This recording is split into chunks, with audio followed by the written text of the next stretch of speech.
and welcome to episode 64 of the Drunken Boxing Podcast, coming to you from a sticky and hot Beijing. Alright, first of all, I have some good news. A project that I've been working on with my shifu for the last couple of years is now available, and that is a book on Liang style Bagua Zhang. This is an instructional book. My teacher had written a manuscript on Bagua Zhang a couple of decades ago that he's been compiling, and we will be releasing it as I translate it into separated volumes. The first volume is available now. It is Liang style Bagua Zhang Volume 1, Foundational Practices. So this is written by renowned 4th generation Master Guoyong. This guide explores foundational practices of Liang-style Bagua Zhang, a martial art known for its circular movements, unique footwork, and profound internal principles. This first volume covers the origins of Bagua Zhang, the development of the Liang style, and the life of its founder, Liang Zhenpu, while tracing the art's evolution through successive generations. Di Guoyong also shares insights from his training under the legendary Li Ziming, offering a rare, first-hand view into the Liang lineage. Essential foundational techniques are explained clearly, building a solid base for both beginners and experienced practitioners. Key practices for mastering the Liang system are included, along with an in-depth study of the 8 fixed posture palms, or Dingshi Bajang. Instructions are supported by detailed photographs, illustrations, and video references to help learners grasp each movement confidently. So this is now available, currently only available directly from mushinmartialculture.com. We already started shipping out the pre-orders that had been placed a while back, last week, and subsequent orders as well are going out currently. So if you're interested or have been waiting for this, get it now. Alright, on some Mushin Martial Culture YouTube news. Since our last podcast, I've released quite a few videos. One is an ongoing series of discussions and Q&A that I had with my shifu Di Guoyong when he was here in Beijing last year, and bits and pieces of them I will be releasing publicly. The majority of them are only available on Patreon through the Huajin online learning program, but I did release a few on the YouTube channel. I also released a glimpse into an excerpt from the Huajin program, the Xingyi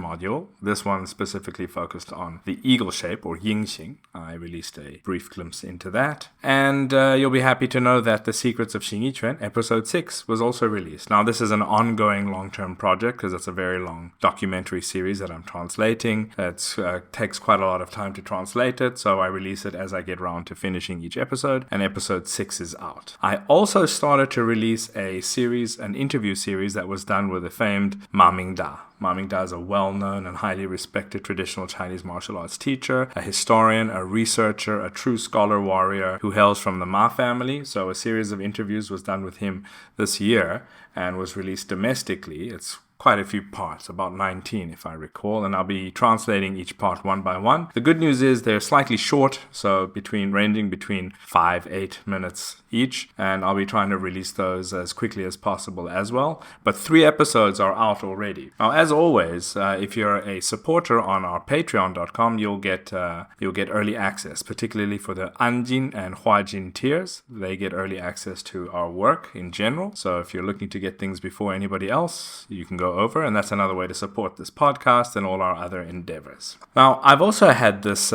itch for the last few months to create a whole bunch of new apparel with ideas that have been running through my head for quite a while, and I finally got around to making them. And they're mostly based on old school retro video gaming from the 80s and the 90s, the era that a lot of us, well, particularly my age group, grew up and influenced our martial art practice, which was popular culture like video games and movies. And I've decided to create a whole bunch of retro apparel. Currently, there's quite a few new t-shirts. There's one based on the old Kung Fu Master Nintendo 8-bit game. There's a Xingyi Quan, a Taiji Quan, and a Bagua Zhang t-shirt, all based on those styles, but in the style of the old retro games, as well as some others. For example, a throwback and a homage being paid to Streets of Rage with a Bagua themed shirt called Circles of Rage. I also had always wanted to work on a design that was paying homage to one of my favorite games that really got me amped up about martial arts even more. I had already been doing martial arts, but it just kind of bolstered my interest in martial arts, and that was a game called Street Fighter 2. I mean, it was a unique, groundbreaking game, and I created a t-shirt that features legendary internal martial arts masters from Chinese history,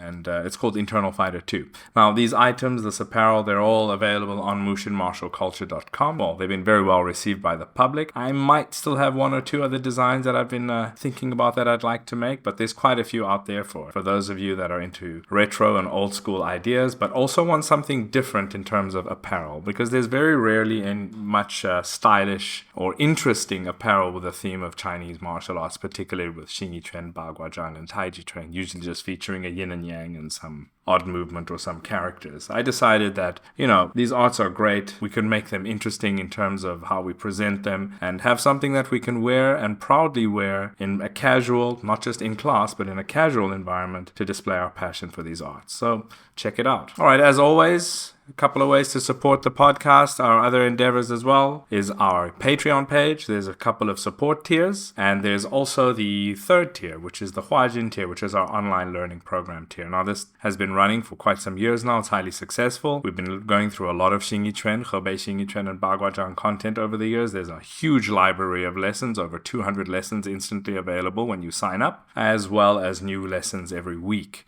Currently, within Xingyi Quan, we're going into some interesting practices of the Xingyi Jian. Having covered Xingyi Gun already, we're moving into the Xingyi Jian, or the Xingyi Straight Sword. And over on the Bagua side, we're moving into advanced practices of Liang Style Baguazhang, namely the Liu Du Quan Liu Shi Si Shou, or the 64 straight line hands, which is quite a combat effective, well-known practice, but I doubt it's been presented in this type of detail as is being presented in the program. So if you're interested in learning the arts of Xingyi Quan and Baguazhang, do check it out. It's at patreon.com/mushinmartialculture. All right, let's get into today's guest. My guest today is a good old friend of mine. We work together. We've known each other for many years. We've struggled together. His name is Urs Krebs, and he hails from Switzerland. He's a longtime practitioner and teacher of traditional Chinese martial arts. He was born in Bern, Switzerland, and having studied Chinese martial arts domestically, he eventually went to China in the late 80s, which is quite early in the grand scheme of things, studying in Shaolin and then finally going to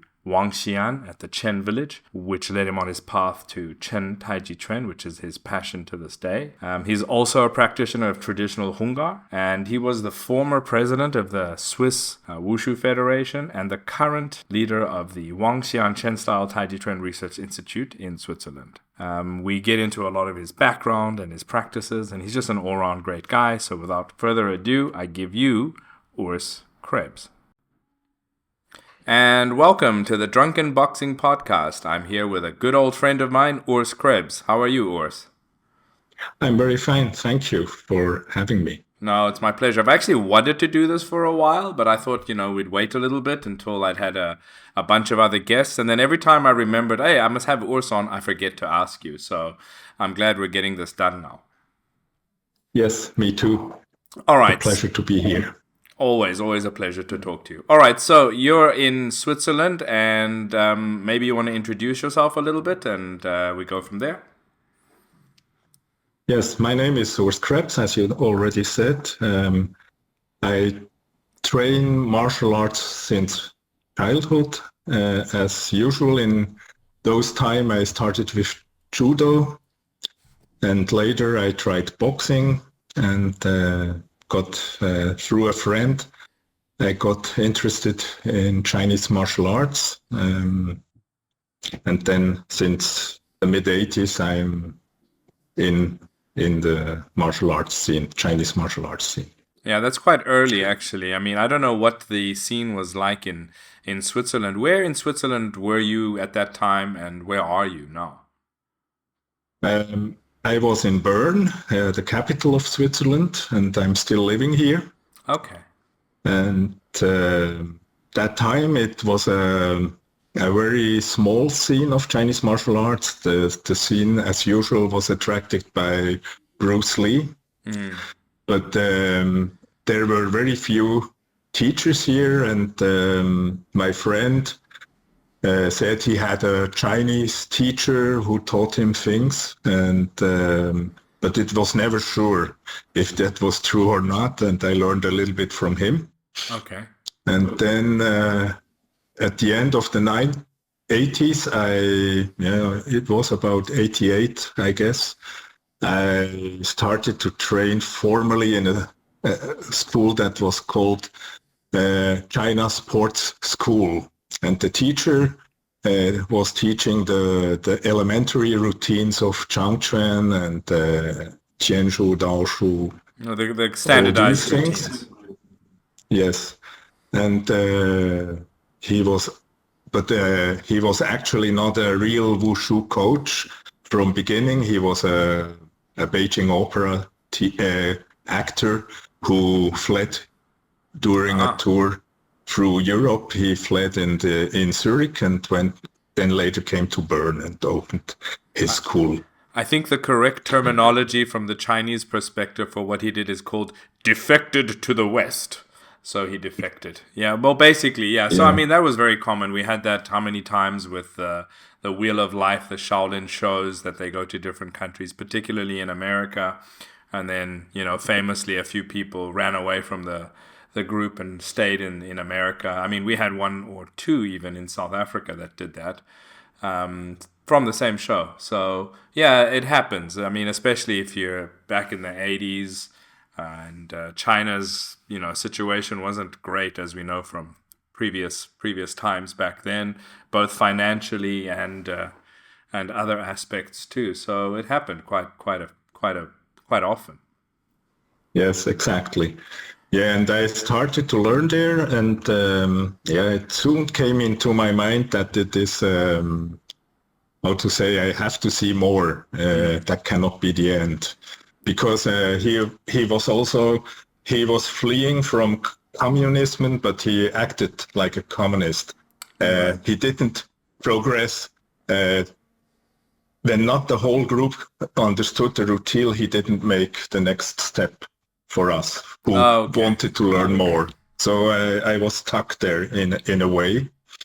Yeah. And, if you hear any background noise, as always, there's always somebody in my building who decides he needs to do some sort of renovation, and this happens all the time. So it shouldn't be too bad because I think they're almost finished for the day. But anyway, just excuse the background noise a little bit. Yeah, no problem.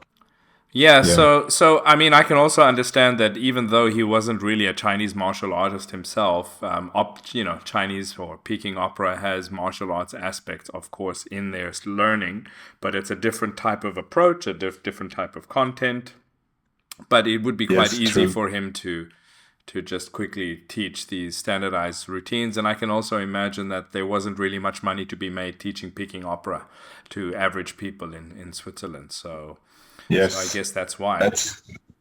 That's why. I think nobody was attracted by Beijing opera at that time. Right. And so it was the logical step for him, I guess. Yeah. And is he still in Switzerland teaching? He is still in Switzerland teaching. Right. I heard.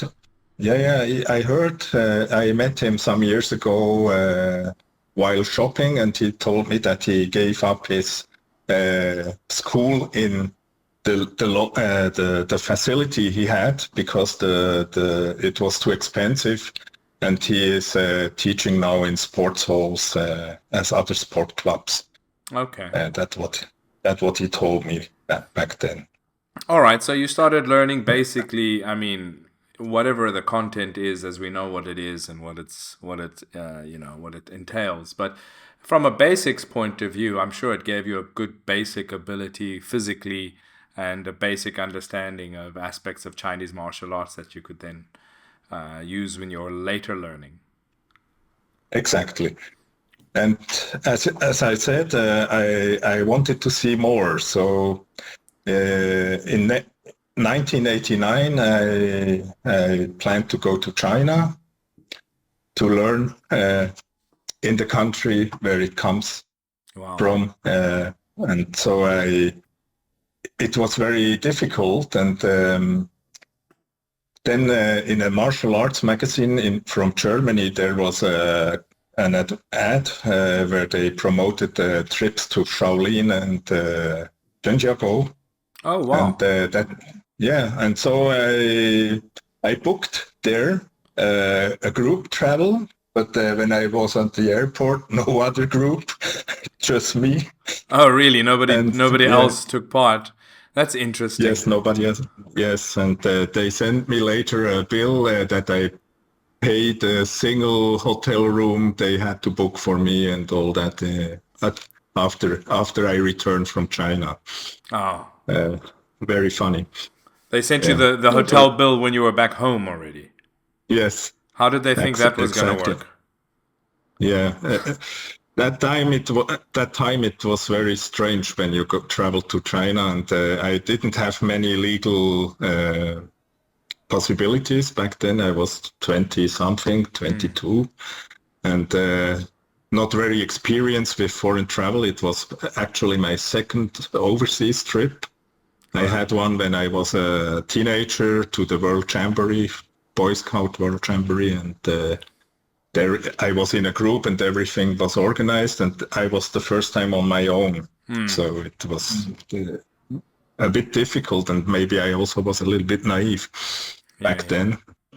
And but it was actually, beside the money effect after the trip, it was a very good beginning trip, because I met many people with whom I stayed in contact afterwards.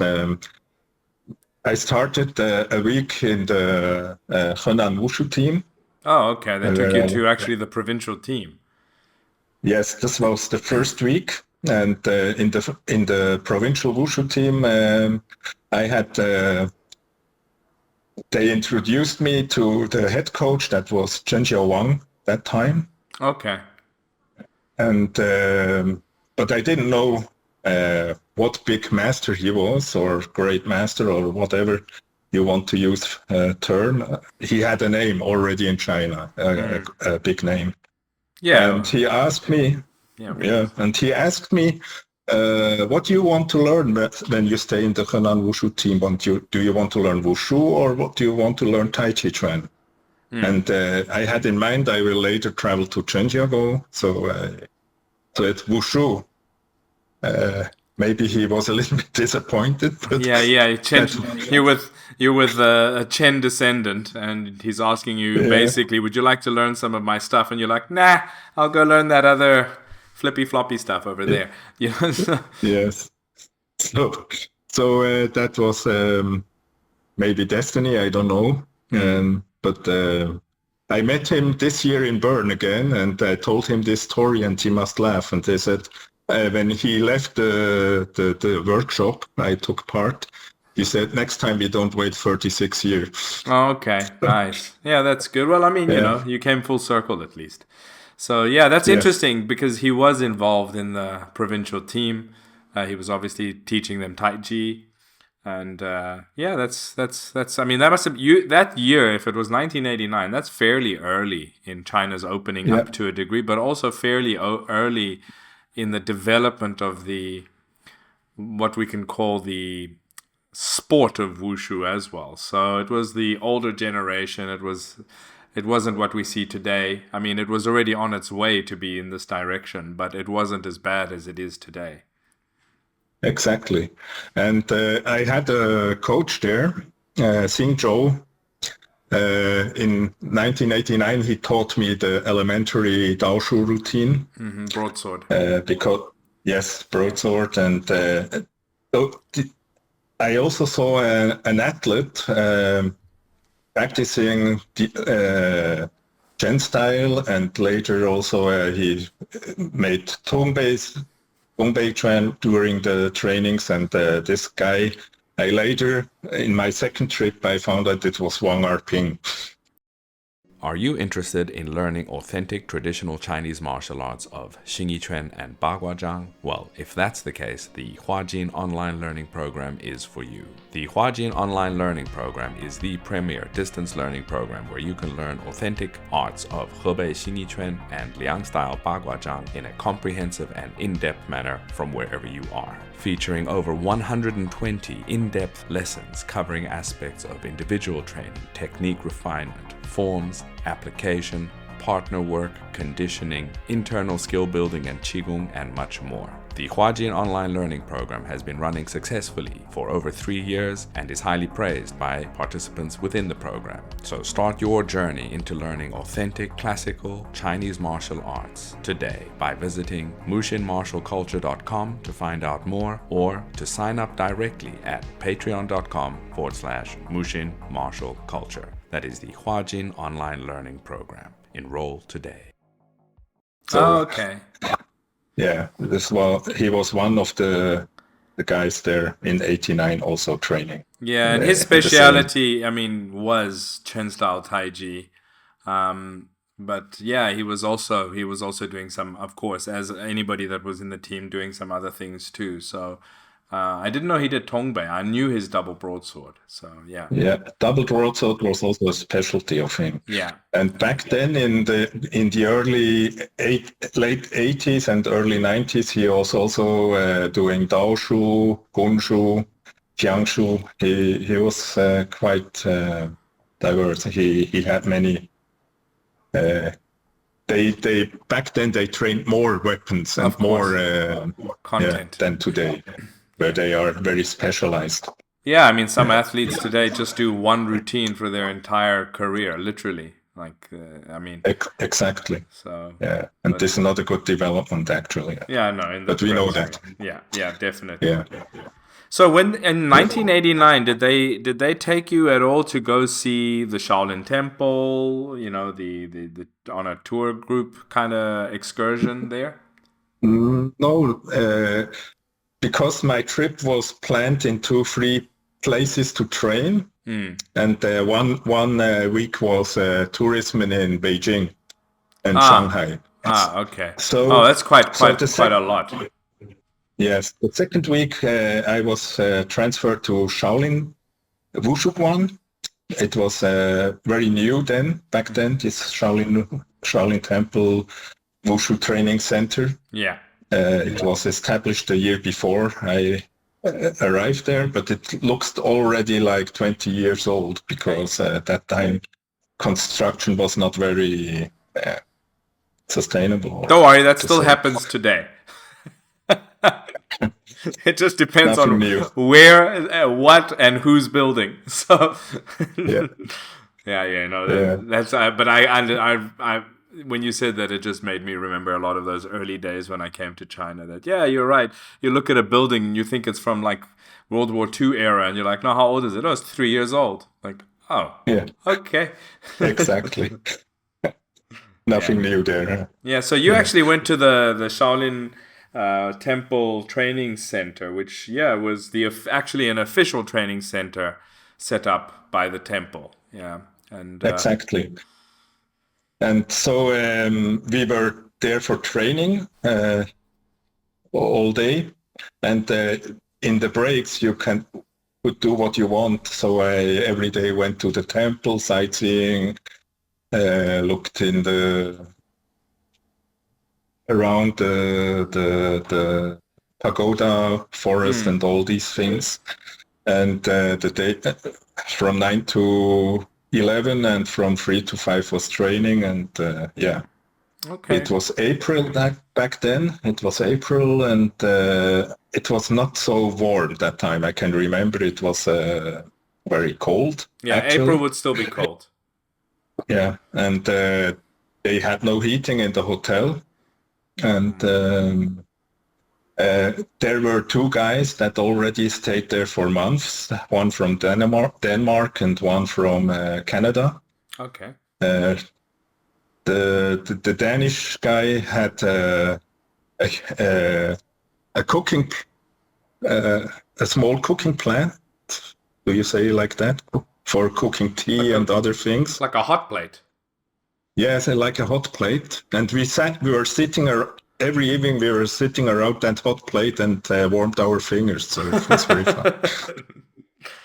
And you probably were thinking to yourself, "Wow, I paid for this to freeze." Yes. Okay. Yeah, for a foreigner coming from Europe, well-developed Europe, it was quite a surprise to see a newly built hotel was not even able to heat up. Yeah. So, yeah.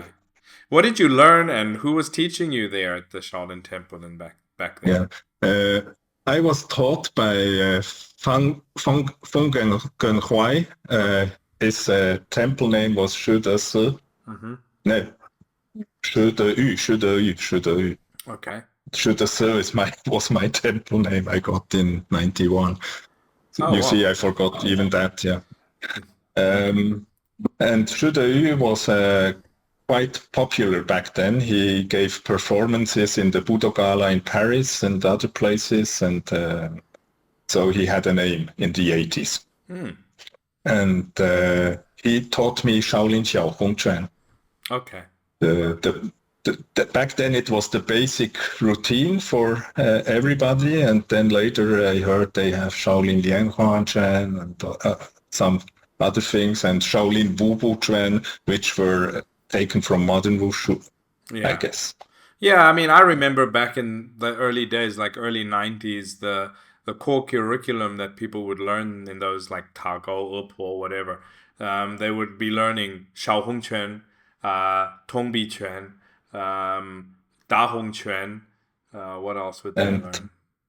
Yeah, and Pao Quan, that was usually. Yeah, that's it. And maybe Shaolin Qi Xing Quan. Yeah, I was going to say 7-star Qixing Quan. But what's interesting is that over the years, and particularly in the last 10 or 15 years, is they've just invented a whole bunch of other stuff. And it seems like those core forms, which also were, let's be honest, they were standardized in more recent times. Those were, seen as older, and they didn't really practice them as much. So, interesting. Exactly. Yeah, I later also found out that some of the routines I learned then in 89 is the Xiao Hong Quan, but later I learned another version from in 91. I learned another version. They called it Lao Jia Xiao Hong Quan, but actually it was not a Lao Jia Xiao Hong Quan. It just was another version from another village. Oh. And they then later sold it also as a Shaolin routine from the temple. But actually all the Hong Quan routines, they were developed in the villages around the temple, because the people living there, the ancestors were replaced. They came from Shanxi and were relocated to the Dunfeng area, and they brought their Hong Quan with them. So it's Shanxi Hong Quan. So Shanxi Hong Quan, and they later found the way into the temple, and maybe there were some development, evolution, but actually originally in the beginning of the Ming Dynasty, they were relocated around the temple, these Hong Quan variations, and they became later the base for the Shaolin Hong Quan forms. What was different between the Lao Jia, the version that you learned from the temple, and the one from the villages, and the one you originally learned? You can see that they followed the same structure, but there were some different movements, postures, and but in general they had the same route. You can see that they have the same route, but I guess in this village, Lo Tuo Yatsun, they developed some other movements and added it to the routine as the common that we know today as Shaolin Xiao Hong Quan. Okay, that's interesting. I mean, it's always been the case that we take it for granted that the practices we see in the Shaolin Temple taught by the famous schools around the temple, like Epo or Tago, etc. A lot of people think that, these are the ancient forms that were practiced in and developed in the temple. But the reality is the majority of the practices are in the villages around the temple, not in the temple. And particularly, I'd say in the last 100 years, that's where most of the practices remained. They weren't in the temple. So, and there's differences, as you've just mentioned. But, you can see similarities, but there's, of course, differences, and then even completely different practices in different temples. And only after, the 80s and the Shaolin Temple movie craze and the drive to, rebuild the temple and pick it up by the, an official government endeavor, they started trying to pull things in and standardize them. And, we know some of the people that they pulled in to standardize them. Some of the people, I think they made big mistakes with the way they standardized them, but that's a different discussion. But, Yes. that's where the curriculum comes from. It's not thousands of years in the temple. The real place to look for it is in the villages around the temple. Exactly. That's the point. And you can see also Tago and all these originally were places where Hung Quan came from. And the Liu Baoshan, the master who set up this Tago Wuxiao, the Tago Shaolin Wushu school, he was a traditional guy. His sons also learned the traditional curriculum, but they developed their school into something different now, you can say. It's not the same. You even can learn Taekwondo there. Who goes to Tago to learn Taekwondo? Yeah, it's exactly. very, very special now. Yeah. After the Shaolin Temple movie came out, and the official center was set up there attached to the temple as a training location. It became like the Wild West. I mean, everybody and their uncle was coming into the area there and opening up a school, because people from all over China initially were like coming to Shaolin to come and learn, or send their kids to Shaolin to come and learn. And, there was nowhere really to learn, to be honest. And so these people took advantage of the situation, and they started setting up schools left, right, and center. I mean, a lot of the people that were teaching there weren't even teaching anything from the area. They were just teaching whatever. Some of them were making stuff up. And it became like a bit of the Wild West. Was it still like that when you went there? Yes, at the beginning it was...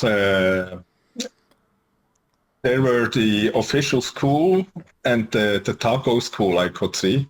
There was nothing more. And 99.9% of the students there were Chinese. Yeah. And I just saw two other foreigners in these days. This was the Canadian guy and the Danish guy. There were no other foreigners and me for this week. Okay. Yeah. Okay, interesting. I think it maybe happened after that a lot more schools were being set up left, right, and center. Yes, and the next time I went to China, it was in December 1990. It was already quite different.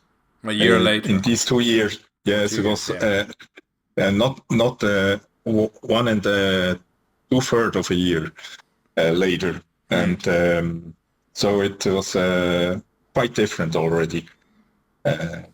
In what way? For example, where the Tago, one of the Tago buildings, now one is still in the area, and another one is in Dongfeng because of the World Cultural Heritage thing. They had to relocate most schools. Yeah. And there were many shops in front of that building from the Tago school. And these shops, they disappeared totally. And the Tago school took over these buildings and also made dormitories for their students and all that. Yeah, it was interesting what happened with Tago and Erpo. Tago is the more famous one in general, because it became like a boarding school for people to, people would send their kids there where they would go to school, but primarily focus on martial arts training. And there were thousands and thousands of students from all over China that would set up there. And it kind of became a place where a lot of kids would be sent to try get a career either later in the military or as bodyguards or something. A lot of these kids had no real, future in their hometowns, and their parents would send them there to go through that training. And they're literally, it's like mass training, thousands of people together training. Yes. That time when I was there, Tago had about 3,000 students in 1989. Already a big school, a very big school. That's a lot. And now it's about 30,000, I guess. Yeah. Terrible. Yeah, you cannot learn it from you cannot learn it good when there are so many Of course not. students. It's not a But deep that's what I in-depth think. That's what I think. training. You know, they're sending kids there. They know that. They know that it's mass training and mass learning. They're not actually looking for in-depth, highly Yeah, detailed personal training. Or the teachers aren't even geared to teach to that standard and that level either. So they know what their job is, and the learners know what they're going to learn. It's just yeah, mass. That's it. So. exactly. Yeah. Later, I knew a girl from the Henan Wushu team. She participated in competitions in the mid 2000s, was in Nanjing all China Games and so. And she told me that she originally came from Zhejiang. Her parents sent her to the Xiaolong Wushu School. Okay. Xiaolong was Actor. a child actor who back then who was famous for these Shaolin things, and his father actually was running the school, and she came to the Henan Wushu team after 3 or 4 years of training in this school, and she had to relearn all the basics. Okay. Of course. She said for 3 years in Henan she had all in the team she had all to learn only basics 3 years Because before they let her. Because it was incorrect, So, obviously, the way she had learned, or just not correct yes, enough. So, exactly. are you talking Yeah. about, who are you talking about? Chen? Her name was Zhou Fangxu. Okay, not Chen. Okay. She was later a Nanchuan athlete, and she had in Nanjing she had a deduction for the Nandu because she couldn't stand it, and so she was in the qualification. She was first place, but then in the competition 748 only. So Yeah, she has not a big name. Yeah. when they started adding more and more of the gymnastic requirements and crazy difficulties into wushu, a lot of the older generation athletes that were very good, they actually had very good technique, very good ability. They just couldn't do the gymnastic stuff, and that's the end of their career. And that just kind of shows you the direction that it went in was just wrong. But anyway, yeah. So she was one of the victims. Yes, I met her later 2 or 3 times in Beijing. She was there. She was coaching wushu kids at the taekwondo school, and you see what the reputation went, where the reputation of modern wushu went actually, and the Chinese still don't get it. Well, they're still carrying on. They just put story. they put their head down, and they're still going down that road. They still keep dreaming about Olympics. Meanwhile, no one actually cares. I mean, it's been pretty bad since COVID. Even if you take a look at the competitions and things, like, no one cares, no one watches. No, I mean, participation I'm sure is down too, but no one cares. It's funny because last weekend we had a pretty big jiu-jitsu competition here in Beijing. And it's just an event called AJP, so it's Abu Dhabi Jiu-Jitsu Pro, but it's a very big event. They have many in 1 year, even in China. So the Chinese AJP, they have many in 1 year all over the country. But if you just look at last weekend's event just in Beijing, and it's amateur, it's not the athletes aren't funded by the governments of countries or whatever. There was something like 3,000 athletes and 30-something countries that came to participate. And you think about that, that's bigger than the World Championships. And the spectators, okay, it was in Tsinghua, so it was very hard to get in as a spectator. But when they have AJP in general, the place is full of spectators. So you got to ask yourself,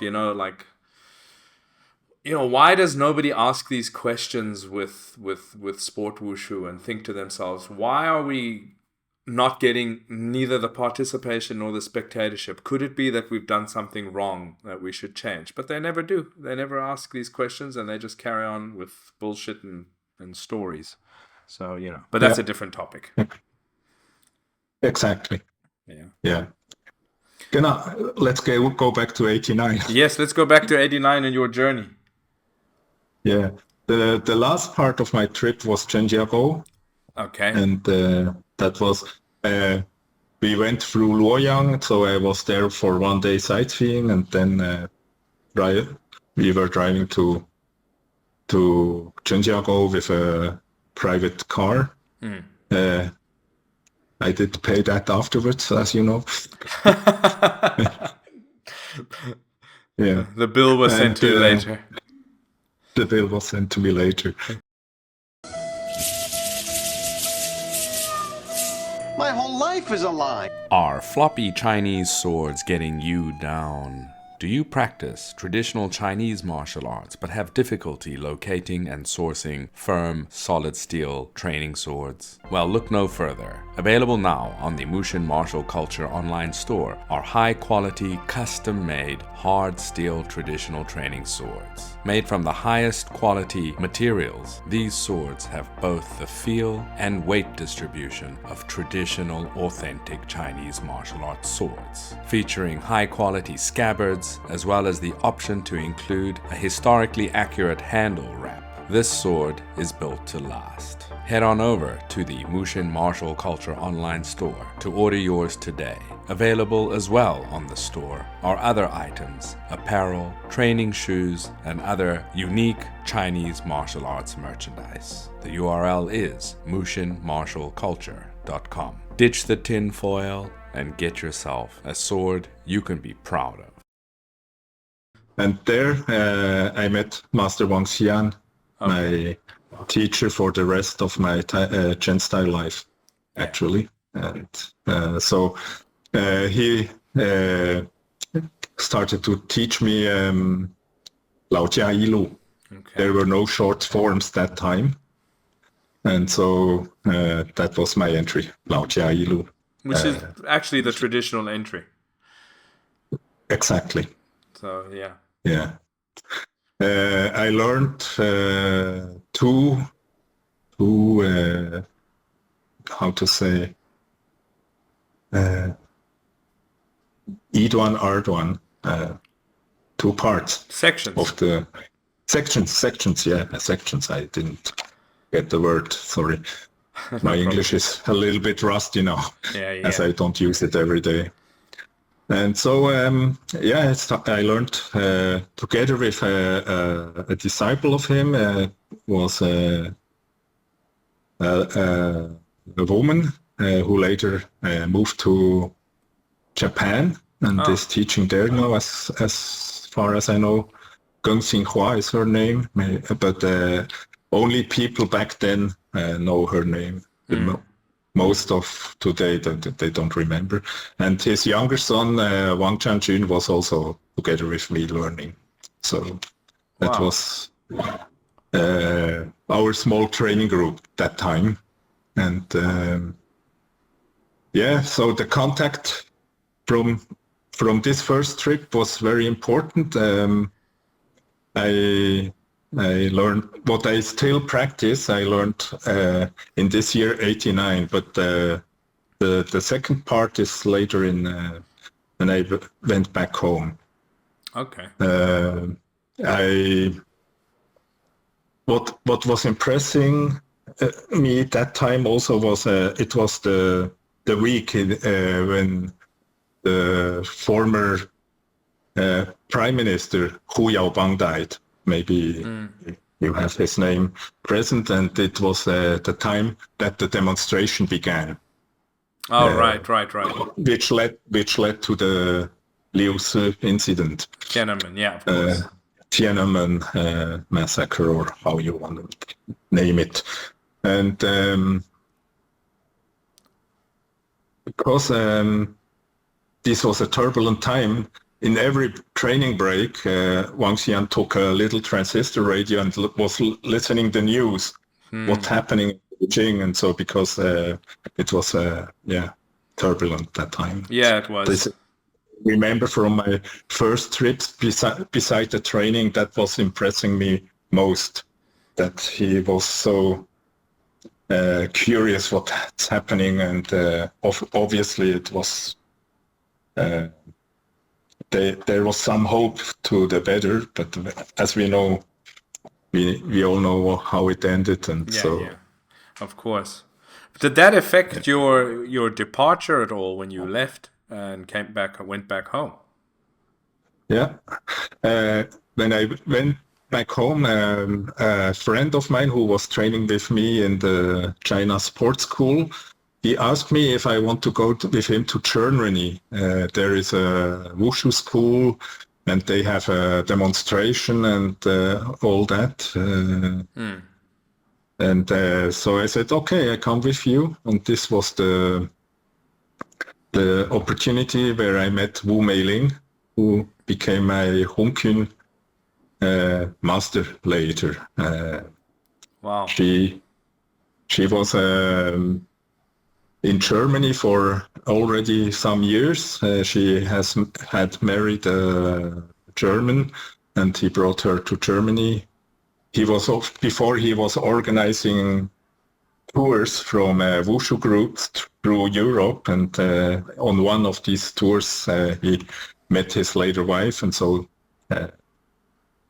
he brought her to Germany, and then they started in 1986, I guess. They started the wushu school in Constance, Germany, which was not far from the Swiss border. So for me, it was a 2 hours drive to there.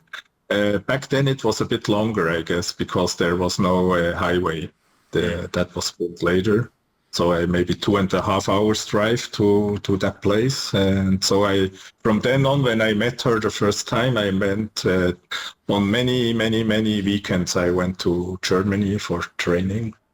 And she's she's a lineage of Hungar or Hung Kune, as you mentioned. Exactly. Yes. Unlike most other lineages, she was from the mainland, and the mainland Hung Kune lineages, they were covered behind the Iron Curtain, we can say, because there was no open exchange, and her situation was also a little bit different than in Hong Kong, where you only trained your traditional curriculum, because China had the Cultural Revolution and all that, and when they opened again, it was the modern wushu they promoted, and so she lost her father in the Cultural Revolution, and then her Xiheng or Zhixiong in Mandarin, he took her on the way of the modern wushu, because he had a job already in the provincial team, or in the city team, first city team and then the provincial team. And he took her as an assistant, and so she got also in touch with the modern wushu. She had to earn a living. Yes, to earn money. It was her opportunity to get in touch with martial arts, but also do a job in that environment. Right. So when she came to Germany, then she actually was teaching the people that came to seminars from all around Germany. She was teaching only the modern things, and the students she had locally in Constance, she was teaching the traditional curriculum. And so this her reputation in Germany was for a long time that she is a modern wushu coach, but actually she was both. So for her reputation, it was maybe not as good to be a modern wushu coach, but actually she stopped a long time ago to send students to modern wushu competitions, because she didn't see the sense in it. Of course. What is her lineage? How does it connect to the Hungar we understand today? Yeah, her lineage is Wang Fei Hong, Lam Sai Wing, and her father was a student of Lam Sai Wing. Oh, okay. And Lam Sai Wing later went from Guangzhou to Hong Kong, and her father stayed in Guangzhou, and all the famous lineages now, they are the Hong Kong lineages. Right. And her father also trained together with Lao Tsam. Lao Tsam was the father. They were Si Heng Dai, or Su Xiong Di, the father of Lao Kaleng or Liu Jiahui. Of course, from the movie director, writer. Exactly. Yeah. Who is Mark Halton's teacher. Exactly, yeah. And they trained a while together, and later also Lao Tsam went to Hong Kong, then he was alone and started his own wushu journey. Right. Guangzhou, and his wife, Xiao Yanchen, was a student, a disciple of Dang Yi. Dang Yi was the younger brother of Dang Feng, another famous lineage. Dang Feng was also a disciple of Wang Fei Hong, and so both lineages are represented in our Wu family Hong Kune. Wu Shaochuan was the name giver, giving the name to our lineage, the father of my master, and of so yeah. And now her son representing the lineage. As 2 weeks ago in Germany, she handed over in an official ceremony the school to her son, and she retired. Okay. Well, I should send him a congratulations. Yeah. Yes. I mean, you know him. You have met him. I've met him. Yeah, of course. Wow, that's good to hear. I mean, look, I think the last time I saw him must have been before COVID. So. Yeah, before COVID. Yeah, it was in Moscow. Yeah, in Moscow. I saw him in Moscow. That's right. Yeah. That's right. So I'm glad to hear that the school is still going and that he's still growing and going. Very happy to hear that. Yeah. So that's great. Yeah, he made good changements to the development of their family heritage. Right. Yeah. How is the popularity of Hungar in his area there? I think in his area where he is, where their school is located, they are well established. They have a good amount of students. Of course, it's a regional school. They don't have everywhere. Not like at the beginning when his mother started, where students from all over Germany came to Constance to learn from her or invited her to give seminars in their area. It's different now. It's not the same. Oh, really? And he also doesn't teach the modern wushu things anymore. When he took over, he went more into the traditional curriculum of Hong Kune, but he is also mind-opened enough to take other traditional things into their training. He started to learn Baji Chuan a while ago. Okay. And is integrating elements of that in his training. He also started to learn Shuai Jiao a while ago, and so they have that's good. You know why? Because people think that if you're a traditional teacher, to offer some extra things in your school, you have to go to learn sport wushu, but you don't need to. There's so much good, valuable traditional arts that you can use, and it'll only enrich in your other practices anyway. And it's functional, logical training. It's not nonsense, you know? Exactly. And he's when you see the Hong Kune masters of the generation of his grandfather, they were innovative. Yeah. They were open-minded. And after, I say, since the 70s maybe, or 80s, they are very orthodox. The successors, they didn't change anything in their curriculum. They do only what their fathers and grandfathers and grandmasters were teaching, and they don't add anything new. There is no change anymore. And when you see, for example, the father of my master, he added, for example, Choi Lei Fat routine to the curriculum. Okay. He learned another master because Hung Kune is not a long range. Yeah. You know, it's not long range. Long it's arm. only shorter bridge than a longer arm style. Yeah. Yes. And Choi Lei Fat is exactly the long part that is missing in Hung Kune. So yeah. You know, there's some tales that Choi Lei Foot, apart from the tales of its mythical founding and again the monks, etc., that handed it down, etc. There's actually a more pragmatic story that I've heard, that it was created specifically to defeat Hungar. So they created aspects of Choi Lei Foot to attack the shorter bridge and the shorter range of Hungar. They used a longer arm. So that's why the tactics look like that. Yeah, would make sense.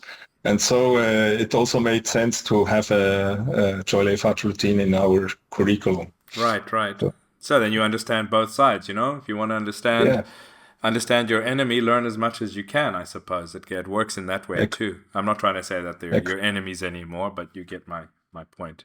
Yeah. So exactly. And he also created a routine, Shen Tao Manfu Guan.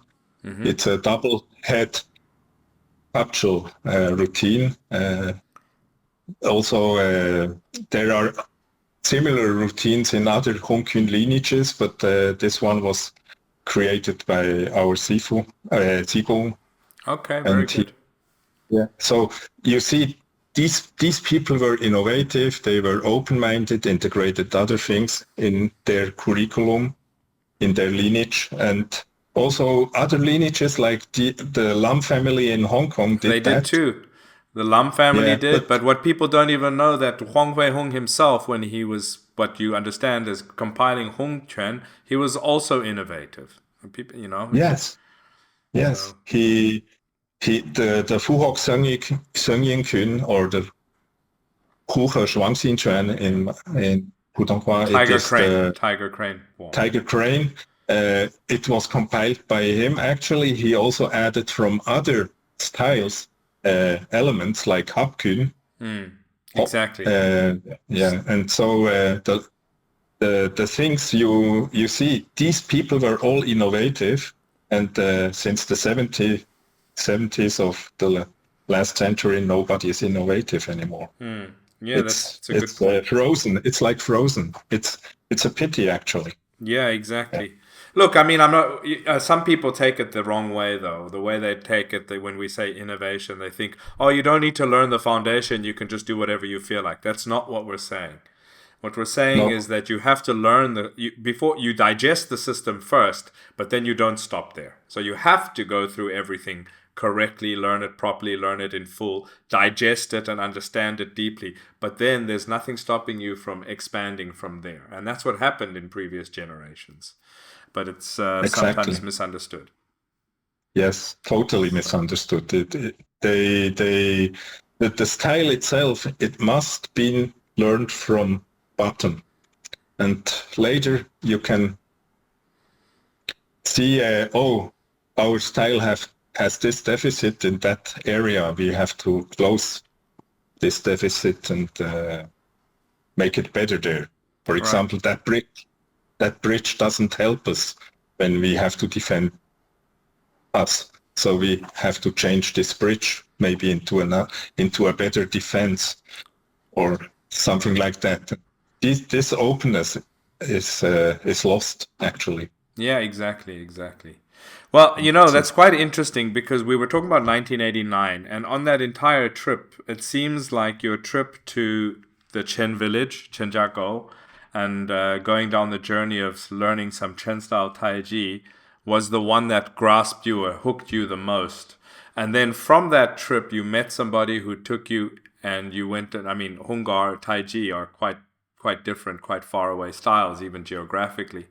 You went to Germany as a result of, we could call it destiny from your trip there, and you started going down the Hungar direction. So from that time, you were training these both, am I correct? Exactly. I was actually, back then I was training the three things: Shaolin Chuan, Chen style Taiji Chuan, and Hung Kune. And later, so in the 2000s, I saw no further sense to train Shaolin Quan. So since then, it is the two of it. Right. Yeah. So did you make more trips, obviously, back to see your master Wang Xian? Yes, the second trip, that was the one I went there to China for a year to learn Wushu. I stayed I moved from several places. In the winter months, I stayed in Guangzhou, and I learned from a modern Wushu student from my Sifu. Dragon Body, Tiger Spirit, a translation and explanation of the classic text of Xingyi Quan, is available now. This critically acclaimed work presents, translates, and explains the core classical texts of the art of Xingyi Quan, many of which have been utilized by other arts, including Taiji Quan, Baguazhang, and others. Available in hardcover, softcover, and ebook versions. Get your copy today from mushinmartialculture.com or from Amazon. Take your practice to the next level with Dragon Body, Tiger Spirit. Okay. She was also a professional athlete, and then was one of the 4 city schools. She was the head coach. Okay. And she is also living in Switzerland now, also in my hometown. And her daughter is now competing, as well as my son did compete some years ago. And it's very funny that all the ways are the same in a way. Yeah. Yeah, and I also met my ex-wife, the mother of my son there, and in the second trip, and she also was a former student of my Sifu. Okay. So it's a small circle in a way. Right. All ended up here in Bern. In the summer months, I went to Henan, and I learned there I continued my Shaolin studies and my Chen style studies. Right. And the school I trained there was not in Shaolin anymore. It was a school that doesn't exist anymore, but it was in Guangzhou. Oh, okay, in the big city, Guangzhou. And it was they rented some facilities from the Henan acrobatic team, Henan Taiji Quan. And so it was very funny. We trained our Wushu, and when we were finished, we could watch the acrobats training. And yeah, it was very interesting that time. I was there with another fellow from Switzerland. He married later the coach I mentioned. Oh, and really? Also, okay. Yeah, that's why she came to Switzerland later too. Okay, that now makes sense. Yeah. And then 3 other guys from Switzerland also joined us in Henan, and so we were a small group of 4 Swiss, two girls, 2 guys, and we trained there for several months. And the teacher knew that I was also training Tai Chi, and he reached out for Wang Erping to teach me and the other guys Chen style routine. Oh, okay, so you actually also learned from Wang Erping. Yes, that was the time I started to learn from Wang Erping, and he taught us the 56 competition routine. Oh, the standardized, 56. Okay. Yes, right. Yeah, so that's why. But after 2 weeks, I was the only one who continued to learn. The other were not so attracted by Chen style. Right. So I had for a long time, I had a private training by Wang Erping for... The 56 was compiled by Meng Huifeng's wife, right? Kang, right? Yeah, Kang Guoxiang. Kang Guixiang, that's right. Exactly. Yeah. Right. Yeah, interesting. And so that was also a benefit from this trip, 1 year in China, that I had private training with Wang Erping for a while. Yeah. Yeah. At the beginning, he brought also a woman with him who was training with us together. And I didn't get it. You maybe remember when we had the trip to Emeishan for an inspection visit. Yeah. Yeah. We were on the way back to the airport. We were together with how is her name? The woman who managed the IWUF office for many long time and the Chinese Wushu Association office. You mean from the Chinese Wushu Association's side? Yes. Ooh. I'm not in the office. I don't remember You said who you're referring to, because I mean there's a few people. You called her auntie. She looks like an auntie now. She was she was doing the accounts though. Yes, she was. Yeah, and there was another woman with her. Okay. And she was also from Henan. And I asked her who she was, from whom she learned. She said from Chen Xiaowang, from Zhu Tianzai, from Chen Chonglei, and so on. And I knew I have seen her before. And when we are back home, when I was back home in Switzerland, I remembered that was her. And we were sitting the four together, you, this auntie, and this woman. Okay. And we and that was this woman I also met there the first time. But I didn't remember it during our trip there. I got the intention. Wow. Well, now that you're reminding me, I don't recall exactly who, but anyway, maybe it'll come back to me. Yeah. Yeah. Me too. Yeah. After our podcast, I'm sure we will remember. We'll remember it, I'm sure. So you became more involved in an official capacity in Switzerland as well over the years in terms of the organized Wushu association there, right? Yes. Actually, it took a few years back in Switzerland until I got involved with the federation. I was asked by my former coach that I talked about, she lives in Switzerland, to take part in a competition from the Swiss Wushu Federation. Okay. Then I said, okay. Yeah, and so I started competition actually.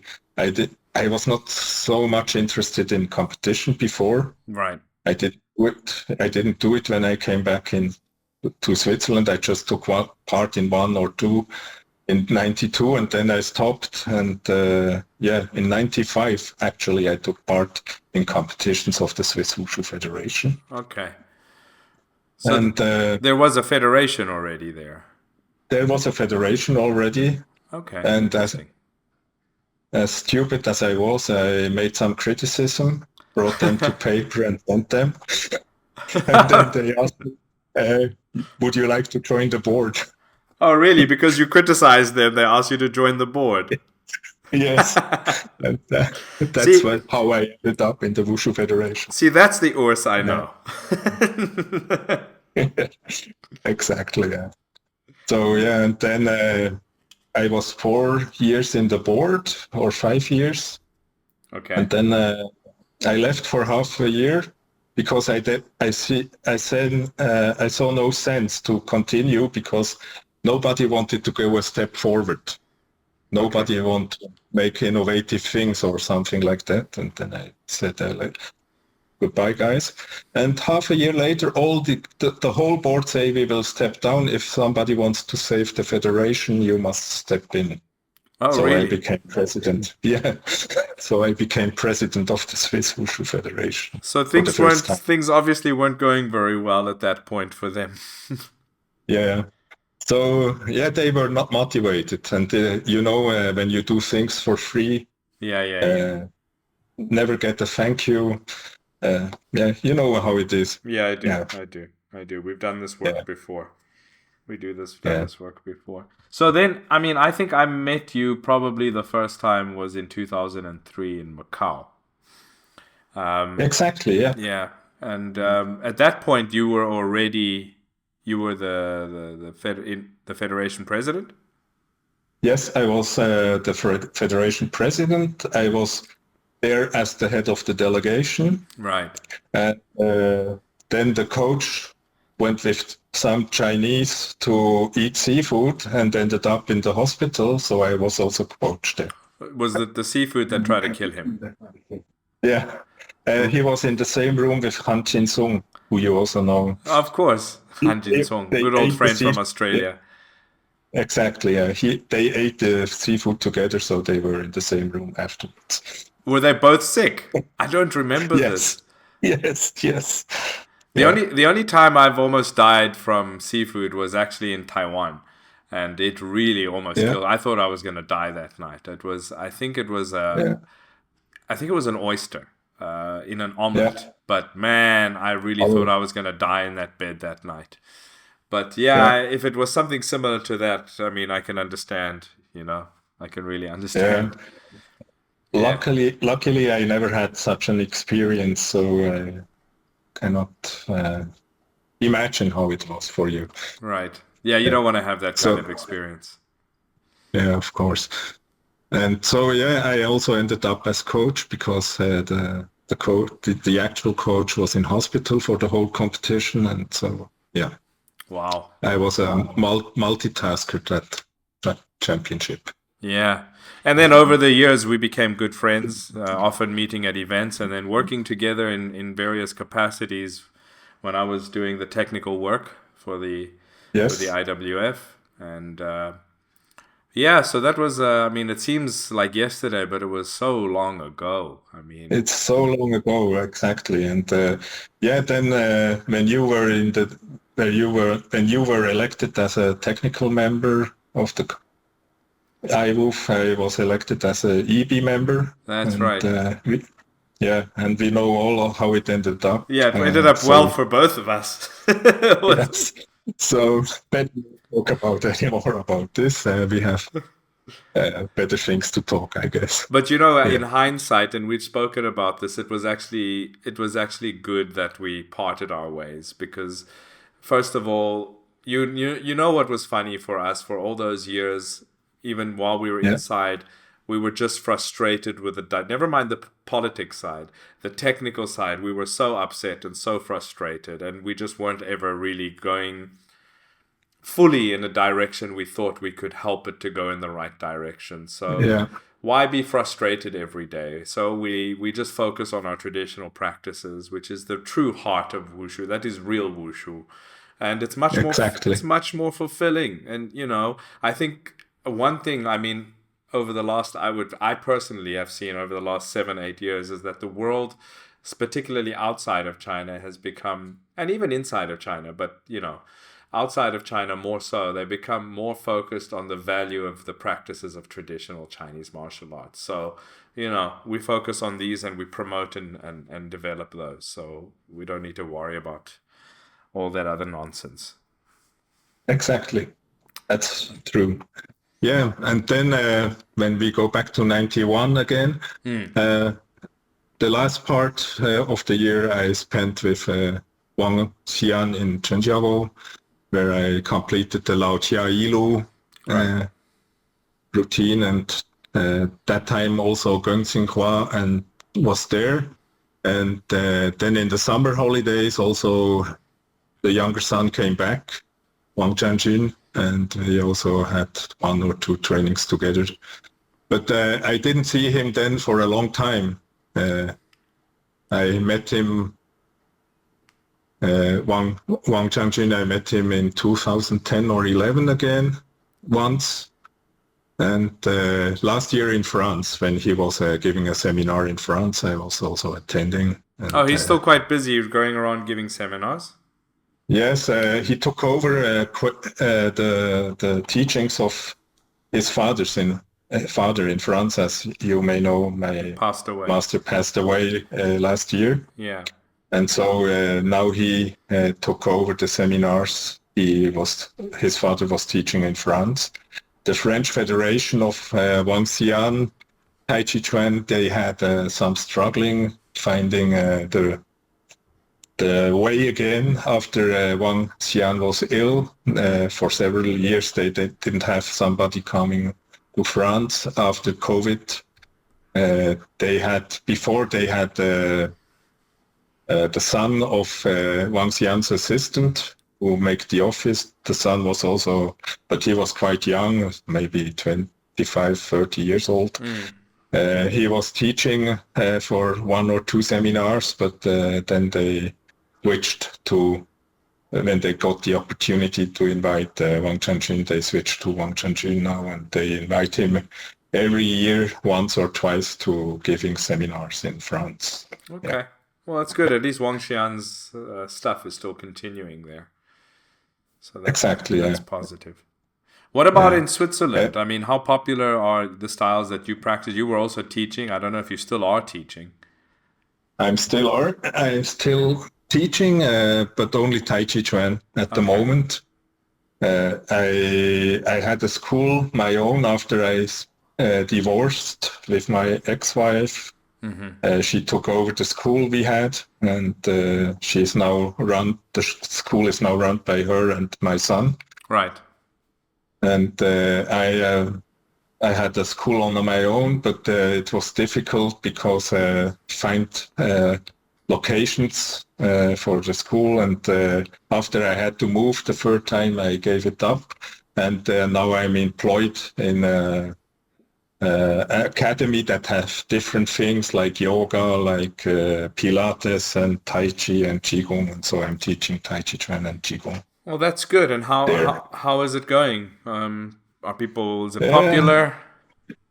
It's not that popular as yoga at the moment. The yoga classes are full, and my Tai Chi classes and Qigong classes are half full. Okay. And it's always a struggle that you have enough students to run the classes, because my employer says when we have not enough students, we will close, and then yeah, of course. The class, and then you have to establish a new class, and it's always a little bit struggling. But it's okay at the moment. Okay. Well, hopefully it grows. Hopefully people realize the value of the practice and it becomes more popular. How's your I mean, apart from teaching or whatever, you're like me, you've always enjoyed training. We train Chinese traditional martial arts for ourselves, so whatever happens, we carry on in personally, and I'm sure your training is just the same as it's always been. Yes. I also train daily for myself. It's important to, as you once said to me, it's important that you fill the cup. You don't only empty the cup to your students, you also have to fill. Yeah. And this is a true word. You have to, if you stop train yourself, you lose, you will be once not able to teach quality. Yeah, that's this is important. When you want to teach, you have to be the best of a teacher, and then you have to train yourself daily, and that's what I do. And of course, I train not only since my master passed away, I try to find myself a way to fill my cup with other things, because I also find out for myself that I don't go for a new teacher. Oh, okay. If you enjoy the Drunken Boxing podcast, as well as all the other Mushin martial culture endeavors, please do support us if you can at patreon.com. We have 2 support tiers there that you can pledge to help us continue to do the work that we do and continue to bring you the podcast as well as all our other works. If you would like to make a once-off tip or donation to our endeavors, please visit the link listed in the show notes or scan the QR code here. Thank you to everyone who supports us. Yeah, because it's like when you are a child, you grow up, and once your parents let you go into the free world. Now my martial father passed away, and so I have to go into the world alone, not with support in the background or something. You have to stand on your own legs. That's true. But, That's true. And other people like the French Association, they have a good solution for themselves with Wang Chanjun, or the Italian Association from Wangxian. They continue with Zhang Baozhong, another very well educated student from Wangxian. But for me, I decided I'm not looking for a new teacher. But if there are opportunities, I'm visiting seminars and get input from other sources. I see. To grow. And so last year I visited Wang Changjun's seminar. This year I have already in a Wu Hao style seminar. Oh, really? I didn't know you did that. Yeah. I started, that was in March, and it was very interesting. The teacher was Sun Jianguo from Guangzhou. He is fifth generation inheritor, and I saw that was the initiation of a new topic I'm following now. They have a different approach to generate power or force, or how we want to call that. And it's a vertical one. It's not a horizontal one that we know from Chen style, for example, or a diagonal one when you step in Yang style. It's different. And so I also took a private lesson from Wu Jianchuan style to find out what their approach is. Okay. And there is linear, very linear. So that's now topics I'm following to find out what the conceptions of these styles are. I mean, this isn't a new investigation from you. You've always been interested in these things, and you've written some investigations. I remember us discussing many times, even the Sun style and your investigation of Sun style and its comparison with Chen, etc. So, yeah, you've always been doing this. Exactly. And so this is now the approach I have to compare what I learned with other systems, other approaches, and then try to find out why they changed it from this style to the other style, why it was changed, and what was the idea for example, from Yang Luchan or Wu Yuxiang, why they did it another way. That's very interesting. There is no truth so far. There are many truths, but it is an interesting topic to follow up. And I also had the opportunity to visit a seminar with Chen Wu this year. Right. He's becoming more active because his father, Chen Yu, is becoming less active. Or he's already been less active for a while. So Chen Wu is taking over. Yes, and he was in Switzerland this year for the first time in the foreign trip to Germany and Switzerland. So I attended the seminar in Switzerland. Okay. And also it's interesting to compare their method with our method. So I try to grow this way. And what did you think of Chen Shiwu's seminar from Chen Jiaokui's line of Chen style? It is an interesting approach they have. They broke up the movements into parts more than we did in Wang Xian's lineage. And but when we compare the outcome, for example, I was asking him for several specific applications. And at the end, we are coming to the same conclusion, what we did with Wang Xian and what he did, and demonstrated to me it was almost the same. So we had different ways.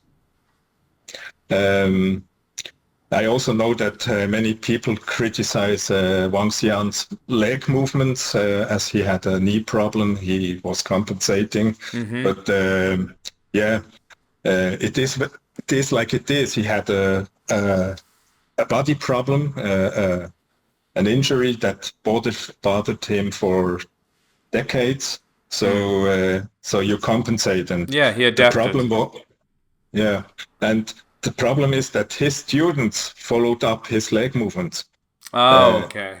It's not his fault; he couldn't do it different, but his students followed up, and so many students had, I mean, said, not the there's a famous Xingyi Quan teacher here, older generation in Beijing, passed away some years ago. But I mean, I knew him before. He was also a very close friend of my teachers, and he had hip problems, and he had to compensate, and it affected some of his movements. And it's interesting, but when I look at his students, they have copied his hip problematic movement. So it happens. And that is the problem of Chinese learning.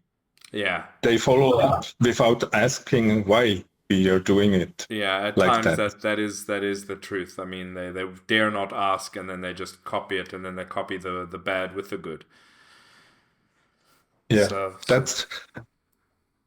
that is how many students of Wang Xian have this problem too.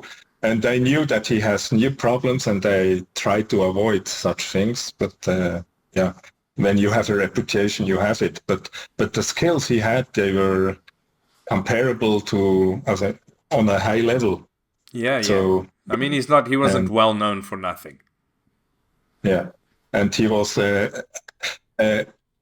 comparing with the other three from Zhenjiagou. He also learned really directly from Feng Zhijiang. Yeah, and you see the difference in some way.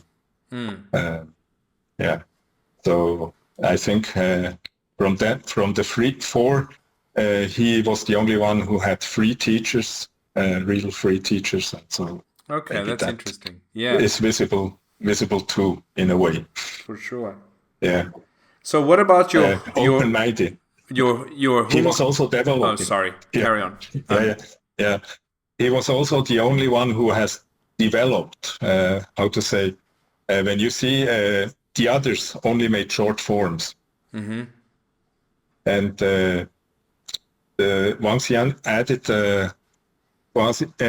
He added something like what he is calling Sanzhou to his curriculum. This is a combat way of Taiji Chuan that he developed and added to his curriculum. So he was also one of these open-minded guys, not like we find. That sounds interesting. What does that entail? So you have a routine. Where you have mostly postures with Fajin. Okay. And these routines, they are all applicable. So you can do partner exercises and train fighting situations with these movements. Okay, that's interesting. And he had unfortunately, I only had the opportunity to learn one. He has Ilu and Arlu, and but Ilu is already has very many interesting applications and techniques too. Well, that's good. I mean, then he's focused on the practicality of the art. Exactly, and that's why I'm glad I was able to learn from him, even he was not as famous as other guys in the scene. Right. And yourself with your Hungar practice, what do you see? What are you busy with? How do you still give it as much time as you used to? Yeah, sometimes yes. Sometimes when I feel my knee or so, I'm becoming a bit lazy. That's dangerous. Yeah, but I do every day I do iron wire set. Okay. That is also a Qigong. Yeah, it's an internal practice, definitely. It's an internal practice so that I I do something for health, we can say. But when I'm fit and everything goes well, it's always better in summer than in winter. I practice the routines, Gongji, Kune, Fu Hok, Xingyi Kune, and all that. I try to repeat as often as possible. Okay.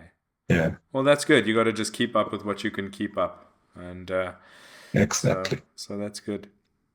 Well, I mean, I know that we said that we were gonna. I know that you've got some family coming back home soon, so we try to set this time up in line with that. But I think we got a good overview of your background and your history, as well as some of your experiences, which are quite unique because, like I said, you were in China in 1989, especially.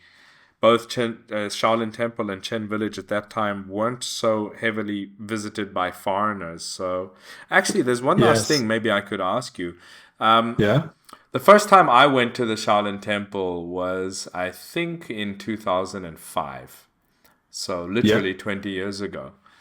It was either 5 or 3. No, it was 5, right? No, it was 2004. That was the first. 2004. Yeah, the first. The World Traditional Wushu Championships. That's right. So that was the first time. And already you must have seen a difference from 1989 for sure to 2000. Oh, yes. It was a big difference. What did you think? How did you think of it, of the difference? There were, how to say, when I was there the first time, you could walk all the way through from Tago school to the temple. There were no restrictions, nothing. You pay a ticket at the gate, and that's all. You can go everywhere, visit everything, and when you walk through the street, there were market people that trying to sell you things. They were mostly by foot. There were no shops. The shops were back there in Tago. And the second time when I came back, the Tago took over this place where the shops were, and the shops moved to the street. And then they were there for many years at the street to the temple, the last kilometer. And when they decided to apply for the World Cultural Heritage, they removed the shops in the street there and made an alley out of it. And so it was a very different, because no people there selling things, no shops, no nothing. You just walk through the alley. Yeah. And that was the biggest. Then they also, on the other side of the street, they built a stadium, an open-air stadium on the other side of the Shaolin Wushu Guan. And there were many more schools, of course. But the schools were moved later back to... You didn't see the schools anymore when you 2004 were there. Yeah, they were already demolished or relocated. Yeah, they were located to Drunken, the county capital, and so it was very different. Yeah, only Tago and the Wushu Guan were remained there. Yeah, exactly. And it was also, the buildings in the temple, they weren't so many. Yeah. When I was there the first time, they rebuilt many buildings that were destroyed. So it was quite a different temple also for me. Well, a lot of people don't know that the destruction of the temple actually happened in the Republican era. It was set on fire by Shiryo-san, the warlord. And exactly. It never recovered since then until the 80s. That's why people if they look into the history of the temple, they'll understand this. But it's been devoid of martial monks, and it was devoid of martial monks for so long. And after the Shaolin Temple movie came out, there was just an interest in the temple. But when they went there were no martial monks there. You know, since it was burnt and destroyed, many of the important halls were... Vajrapani's hall, for example, was burnt to the ground. Now that, if people know who Vajrapani is, it's basically Qigong, and it's the reason why the Shaolin Temple is so focused on the staff, because that was his weapon. But, you know, that was an important hall, and there's so much that was lost during that Republican era and the turbulent times back then. You know, so they've started to rebuild some things. Honestly, when I went the first time and then I went the second time, it became such a tourist, like it was like Kung Fu Disneyland, that I decided I'll never go back. I don't know, I haven't been back since. It's been almost 20 years, but I wonder what it's like now. Yeah, I was also, the last time I was there was 2006. And that was also the Second World Traditional Wushu I was there too. Festival. Yeah, and that was shortly after my master there died, Shi Susi, who was for many years the traditional, cover of the temple, because he was one of the last old people there who passed away earlier in this year, and so I was not really. I didn't see a reason to go back there again after he passed away in 2006, and the World Traditional Wushu Festival was just some months after he passed away. And that's maybe the last thing, how I came to my Buddhist name. He was from the school in Guangzhou. I was when I trained Shaolin Chuan. The dean of the school or master of the school, he was a disciple of Shi Susi. Right. And he took me. Every weekend we went to Shaolin, and we visited Susi, who was already in a quite bad condition due to his Parkinson's disease. And then he asked me if I want to become his shudi. And I say, yeah, why not? And then they made this ceremony, the Baishu Tie, and so I became a Buddhist name. And I became Tudi of Shi Susi. But actually, I didn't have, or I don't have this strong connection to Shaolin that I promote this name and also the Shaolin tradition, as I am focusing only on Chen style and Hung Kune now. And so this is these are my two goals, and I gave up Shaolin Chuan training. Training myself is about 2006-07, after Shi Susi passed away, and so I had some students that still were training Shaolin Chuan, but after they left the school, and so I also stopped teaching the Shaolin Chuan. So I stopped maybe as 2011 or 12 when I stopped teaching Shaolin Chuan. So it is it is an interesting memory of the past, but it's a different life now. Yeah, understandable. Well, okay. Well, it's been great chatting to you and catching up and hearing your old stories. I'm sure there's many more, so maybe in the future we can do something different, maybe another podcast on a specific topic. But it's been great. It's been great catching up. Yeah, thank you for having me. It was a pleasure, as always, with you. You are knowledgeable and sharing. I think it's great that you share your knowledge with the entire world through the social media channels you have, and we can say, as most things in the internet now are trash, yours not. Yours is really well researched stuff, and that's great. And looking forward to your new achievements. Well, thank you. But we stay in touch as always. So if there's any, I'll get later. I'll get whatever if you have any contact information or whatever that you want to share with the public, and I'll put it in the description under the episode, etc. And Okay. and then if anybody wants to get in contact with you, they can. So we'll do that too. Great. Okay. Well, you have a good day. It's been great, and we'll chat soon. Same to you. Thank you, and have a good evening. Okay. Bye-bye. Bye-bye.